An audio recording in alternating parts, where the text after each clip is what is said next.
gars, j'espère que vous allez bien. On se retrouve aujourd'hui pour une nouvelle vidéo en face cam après de très longs mois d'absence. On se retrouve aujourd'hui pour faire une life update parce que ça me paraissait important de pas juste popper dans votre page d'accueil YouTube en disant coucou, je suis là, je suis de retour, et de un petit peu vous expliquer au moins pourquoi j'ai été absente, qu'est-ce qui s'est passé dans ma vie ces derniers temps. Je n'avais pas parlé sur les réseaux, donc voilà, je me dis que cette vidéo là, ce sera la bonne occasion de pouvoir un petit peu tout vous expliquer sans bien sûr rentrer dans les détails trop intimes de ma vie personnelle. Donc vous allez voir, on va parler de plein de sujets différents. On va commencer la vidéo tout de suite parce que sinon elle va être très longue et je suis très stressée. Je sais pas si vous remarquez, mais déjà le fait de refilmer ça me fait hyper bizarre. Et en plus là, de parler de sujets qui vont être un peu touchy et que je préserve depuis plusieurs mois voire plusieurs années, ça me un petit peu stressée la gosse. Je pense qu'on va commencer par la question qui m'a été le plus posée ces dernières semaines, voire ces derniers mois maintenant, c'est on voit plus Polo, où est Polo, est-ce que t'es encore avec Polo, est-ce que t'es encore en couple avec Polo? Alors pour ceux qui me suivent, je pense que vous avez dû le remarquer qu'effectivement il n'est plus ici, donc effectivement nous ne sommes plus en couple. Nous sommes malgré tout en très bon terme, il n'y a pas de souci, on s'écrit, on se fréquente et on s'entend très bien, donc il n'y a pas de problème là-dessus, mais effectivement il a déménagé. Ça fait un petit moment qu'il a déménagé et ça faisait même déjà un petit moment qu'on était séparés avant qu'il déménage, donc voilà, c'est pour ça que vous le voyez plus forcément sur les réseaux, mais vous inquiétez pas, tout va bien, on est en très bon terme et c'est le plus important. On va rentrer dans le deuxième sujet touchy du coup, qui est pourquoi Elio a fait sa rentrée seulement cette semaine, qui est en lien avec une autre question que j'ai reçue, qui est que devais-tu nous dire que tu ne pouvais pas en parler depuis 2 ans? En gros, si on fait un petit résumé rapide de ma vie ces dernières années, je suis tombée enceinte en février 2019 du Babs, j'ai accouché en novembre 2019, nous nous sommes séparés avec son papa en août 2020 si je vous dis pas de conneries, et on est resté quelques mois en colocation parce que ça se passait bien et que voilà, dans l'intérêt du petit c'était mieux que ça se passe comme ça tant qu'on pouvait rester ensemble, jusqu'à un certain moment où c'était vraiment nécessaire que chacun de nous prenne nos chemins chacun de notre côté, qu'on arrête d'empiéter sur nos vies perso et tout, c'était vraiment devenu nécessaire pour le bien-être de tout le monde. Donc à ce moment-là, c'était en février 2021, le père de mon fils a déménagé et moi j'ai déménagé de l'appartement qu'on avait en commun en avril 2021. Je suis donc venue me rapprocher puisqu'en fait j'étais partie vivre en Ardèche pour le rejoindre lui, mais je n'avais aucune attache là-bas, j'avais pas de famille, pas d'amis, pas de vie sociale, enfin j'avais mon taf et mon fils et le père de mon fils, mais c'est approximativement tout ce que j'avais là-bas. Donc c'était vraiment nécessaire pour ma santé mentale et mon bien-être personnel que je me rapproche de mes amis et de ma famille et que je revienne de là où je viens et là où j'habitais avant de le rejoindre. Donc j'ai pris mon appartement à côté de Lyon en avril 2021. Sauf que vous vous doutez bien que quand tu te sépares, déjà il faut trouver un mode de garde et c'est aussi pour ça qu'on était resté un petit peu en colocation parce qu'au moins il n'y avait pas besoin de mode de garde. Il faut être d'accord sur le mode de garde, il faut voir la distance qu'il y a entre les domiciles, etc. etc. Et on habite assez loin, en tout cas à l'époque. Quand j'ai déménagé on était à environ 1 heure de route. Ça me stresse parce que j'ai l'impression que je donne 1000 informations alors que je n'ai jamais rien dit de tout ça depuis des années, mais bon. Mais bon voilà, étant donné qu'on n'était pas d'accord sur le moyen de garde qu'on voulait pour le bien-être de notre fils, on était tous les deux d'accord sur le fait qu'on voulait le meilleur pour lui, mais on ne voyait pas le meilleur de la même manière, donc on a dû passer devant le JAF, donc pour ceux qui connaissent pas c'est le juge aux affaires familiales, parce que quand les deux parents ne savent pas trancher sur le mode de garde, et bah c'est quelqu'un d'extérieur, donc la justice qui le fait. Donc c'est pour ça que je ne parle de rien et que je ne parle pas du moyen de garde aussi depuis des années, parce que déjà je trouve ça hyper personnel et j'ai pas forcément envie de m'étaler sur le fait que mon fils va tant de temps chez son père ou tant de temps chez sa mère ou fonctionne comme ça ou comme ça. Je trouve ça vraiment hyper personnel, je trouve que ça nous concerne nous dans notre couple parental et notre famille et notre fils, mais que ça concerne pas la terre entière. Mais au-delà de ça, il y avait du coup un jugement qui a été très long, qui a été très éprouvant, qui a été très compliqué, autant physiquement que psychologiquement, très honnêtement. Je pense que toutes les personnes autour de moi ont clairement subi, pas autant que moi, mais ont clairement subi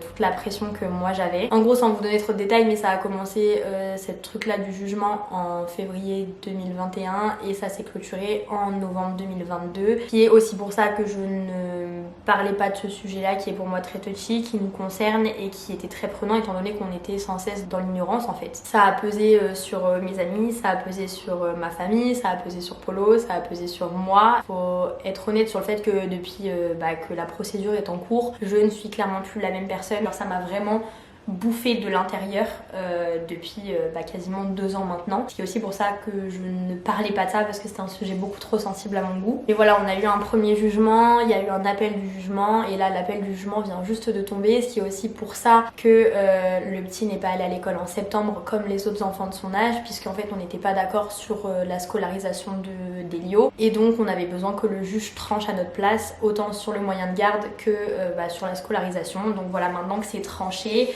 c'est allé hyper rapidement. Autant vous dire qu'on a eu les réponses il y a moins de 2 semaines et que là le petit est déjà à l'école, donc après à côté de ça, ça a été hyper rapide. Donc là ça va être un changement de vie pour tout le monde puisque le petit rentre à l'école, donc voilà, c'est autre chose. Maintenant c'est un grand garçon, mais voilà, c'est ce sujet là qui a été très compliqué pour moi pendant 2 ans. C'est hyper bizarre pour moi de parler de ça ouvertement. Là en soi je me sens libérée, non pas de la décision, mais en fait le fait que tout ça se soit terminé, parce qu'on va pas partir en cassation, pour ceux qui connaissent un petit peu, mais tu pars pas en pourvoi de cassation pour un jugement aux affaires familiales, ça n'a aucun sens. Donc maintenant que ça a été fait, ça va rester comme ça, sauf s'il y a des changements de la part de la vie de son papa ou de la mienne, mais sinon ça restera comme on est actuellement. J'ai toujours pas envie de parler de comment on fonctionne avec la garde, mais voilà, il voit son papa, il voit sa maman, il y a juste des choses qui vont changer maintenant. Je pense que de toute manière, si vous me suivez attentivement, ou en tout cas juste que vous suivez même pas attentivement mais un petit peu mes stories, vous allez très bien comprendre comment on fonctionne, et je pense que ceux qui suivaient déjà mes stories à l'époque savaient comment on a fonctionné, parce que là c'est le 3e moyen de garde différent qu'on va avoir depuis qu'on est séparés. Donc voilà, là c'est un petit peu une libération parce qu'en fait il y a surtout toute la pression et l'angoisse de ce jugement qui coûte un rein, on va pas se mentir,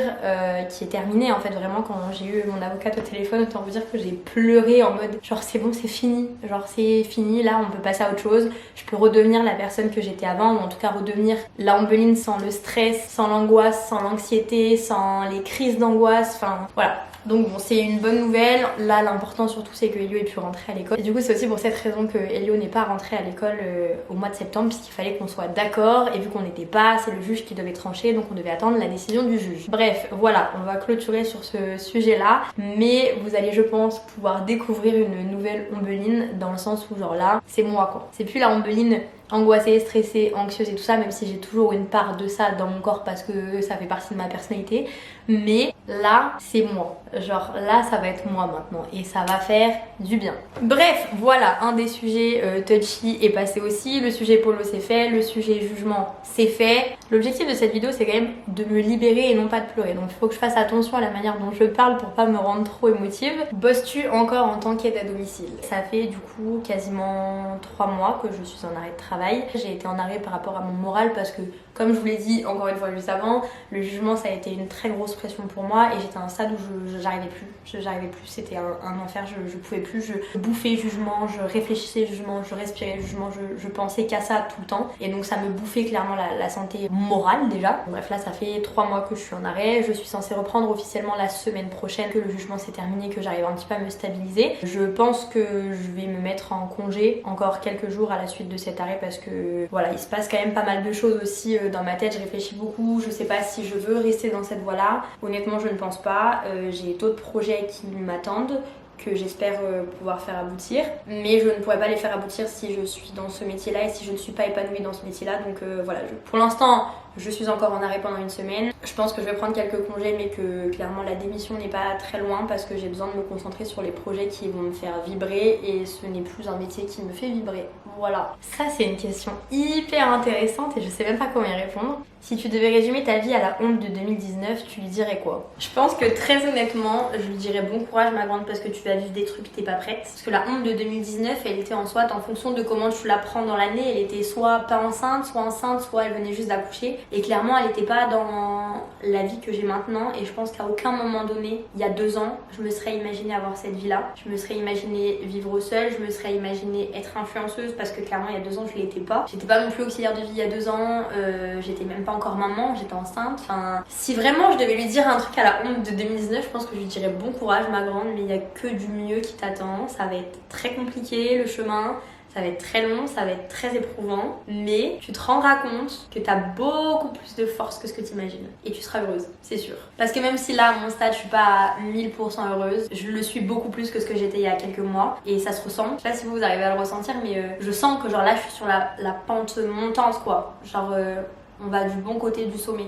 Où en es-tu dans ton projet d'appartement? Alors les gars, ça c'est toujours un projet que j'ai pour l'année prochaine, j'espère, en 2023. Après, je sais pas encore, parce que en gros, si je vous explique rapidement, avec mes sœurs, on essaye de se relier un petit peu. J'ai 2 grandes sœurs. J'ai une de mes sœurs qui a acheté il y a 1 an, j'ai mon autre sœur qui vient d'acheter là, il y a 3 jours, elle a signé. Donc voilà, chacun son tour, parce que nos parents nous aident beaucoup par rapport à ça, pour faire les bonnes démarches, pour être bien accompagnés, pour pas se faire avoir et tout ça. Donc là, une fois que ma deuxième sœur aura fini, clôturer ce chapitre là, qu'elle sera là, elle est propriétaire, mais on a tous les travaux à faire dans son appartement. Une fois que ce sera fait, et que moi je me serais stabilisée dans ma vie pro aussi, je pense qu'à ce moment-là, ce sera mon tour quoi. Mais moi je compte pas, enfin en tout cas pour l'instant j'ai pas envie d'acheter dans le but d'acheter pour moi, j'aimerais bien acheter pour faire de l'investissement locatif. Donc voilà, je sais pas encore, je vous tiendrai au courant, mais c'est toujours dans ma tête et j'espère pouvoir aboutir ça en 2023. Est-ce que tu as des projets à venir, que ce soit pro ou perso? Alors perso, très honnêtement, je veux juste me stabiliser émotionnellement, comme vous le savez, je pense. Je fais une thérapie avec un psychologue et avec une hypnothérapeute parce que c'est hyper important pour moi d'avoir une santé mentale qui fonctionne bien, parce que c'est aussi important pour moi que la santé physique. Donc niveau projet perso, c'est juste vraiment être heureuse, être stable, que mon fils soit heureux, en bonne santé, enfin bref, vous voyez le truc un peu classique. Et du coup ce projet d'achat d'appartement peut-être en 2023, si c'est pas en 2023 ce sera pas dramatique, ce sera en 2024, mais dans les prochaines années ce sera vraiment genre un de mes projets perso majeurs. Et en projet pro, je sais pas si j'ai trop envie d'en parler maintenant, mais j'aimerais bien monter ma boîte dans un domaine qui me plaît énormément. Je vous en dirai plus dans les prochaines semaines, voire les prochains mois. Je commence à avoir des rendez-vous avec des incubateurs de start-up et tout ça pour voir ce qui est possible de faire, s'ils peuvent m'aider, comment je peux m'en sortir, est-ce que ça va fonctionner, est-ce que ça vaut le coup, etc. etc. Donc être conseillé par vraiment des gens qui s'y connaissent. Donc si ça aboutit ou même si ça aboutit pas, je vous en parlerai. Mais du coup, je vais pas spoiler le truc tout de suite parce que j'en suis qu'au tout début des démarches. Et je voulais finir avec une question parce que je pense que je vais vous choquer sur cette question. Il y a encore des questions sur veux-tu d'autres enfants, est-ce que tu veux un deuxième enfant, est-ce que tu en veux d'autres, blablabla. Écoutez les gars, j'ai peut-être changé d'avis. En gros, je sais que si je n'ai pas d'autres enfants et que je reste avec Elio toute ma vie, ça m'ira très bien parce que j'ai mon fils, c'est l'amour de ma vie et que bah voilà, ça me dérangera absolument pas d'avoir qu'un seul enfant. On sera comme ça, comme on est maintenant et voilà, c'est tout, ça m'ira très bien. Après, si je rencontre la bonne personne qui me donne envie, qui me pousse un peu dans ce projet-là, je dis pas non catégorique à un deuxième enfant. Voilà. Mais on n'y est pas encore les gars. Genre vraiment je commence juste à ouvrir un peu les œillères avec ma thérapie et me dire bon, pourquoi pas? Pas maintenant, mais pourquoi pas un jour si peut-être que dans certaines conditions... Bref. Bon, voilà, je pense qu'on est déjà pas mal sur ce life update. J'espère que vous avez bien aimé cette vidéo, que j'ai répondu à certaines de vos questions, que vous allez comprendre un petit peu l'état dans lequel j'ai été ces derniers mois et ces dernières années. Sur ce, j'ai trop hâte de reprendre un planning sur YouTube. Je vais pas vous dire que la prochaine vidéo sera dans une semaine parce que j'en ai aucune idée. Peut-être que je vais vous en sortir deux la semaine prochaine et peut-être une dans 2 semaines. Enfin, je sais pas encore, faut que je reprenne un rythme. Mais en tout cas, je suis trop contente d'être de retour sur YouTube. Sur ce, moi je vous fais plein de bisous et je vous dis à très bientôt dans une prochaine vidéo. Bye!